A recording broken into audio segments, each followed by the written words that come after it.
Everyone, my name is Kevin, and yeah, this is my journal number one. And the subject that I want to talk about right now is the plan of happiness, the plan of redemption, the plan of salvation. So there's a couple of principles that we can pick up here, but things like the first one that I want to um, talk about is the principle families can be together forever. Right. So everyone loves family, especially me. My family means a lot to me, and families can be together forever really means like well, even though you will be apart, if somebody dies, um the thing that this knowledge or principle, um you won't you won't like think about if parting ways because of death will end the journey with them, but things like um because of this knowledge, there's the chance we will be together even after death.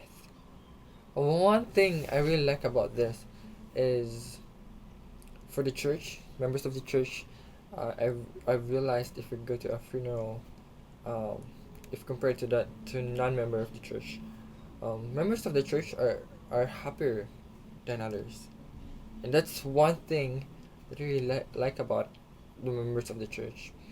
Um, Death is not something to mourn for, but things like um,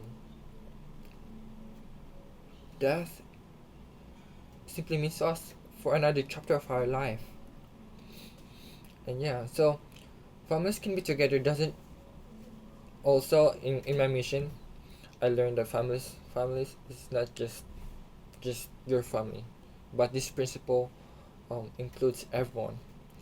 So in my mission, since I talked about a lot of plan of salvation teaching people, I also learned that families includes the family that we have before, like in the premortal life.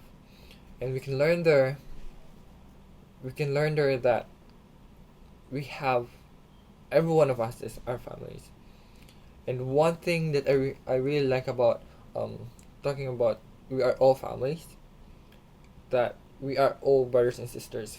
Those people around there, we are all brothers and sisters. And um, this knowledge helped me to love them like unconditionally, like how I loved my family, how I served my family. It helped me in my mission to serve others without complaining. You know what I mean? So yeah, that's one thing I really like about this principle.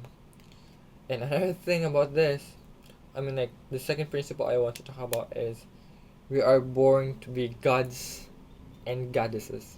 I mean, like we are born here on Earth. Sometimes we feel like um, we don't know what we are doing. We just go with the flow. But things like if you know this principle, if you know this knowledge that we are born to be gods and goddesses someday, um, this will this this knowledge will guide us on what we need to prioritize right now. And yeah, so says here, I wrote it, in order to become like God, we must have a resurrected, glorified physical body, and we must go to process the qualities of Godhood. So, um, our life here on earth is just a preparation. Um, our preparation depends on what we are doing right now. So, right now, how do I apply this to my life? Well, right now, um, I'm here in Hawaii. This is one of um my dreams way back before I come in mission. I went in my mission, and I thought that being surrounded with a standard of the gospel with my with members of the church too. I think it also prepares me on um how how to like it also prepares me to develop these qualities of what we call godhood, and especially the standards of this school. Yeah, it helps me. Yeah, so our mortal life on earth is designed to help us gain godly attributes, and it provides us with the opportunity to gain a physical body and learn the lessons of godhood by having a freedom to choose to follow the counsels of God or the enticement of Satan. So yeah, so that's what's basically it. Like um, here on earth, we need to.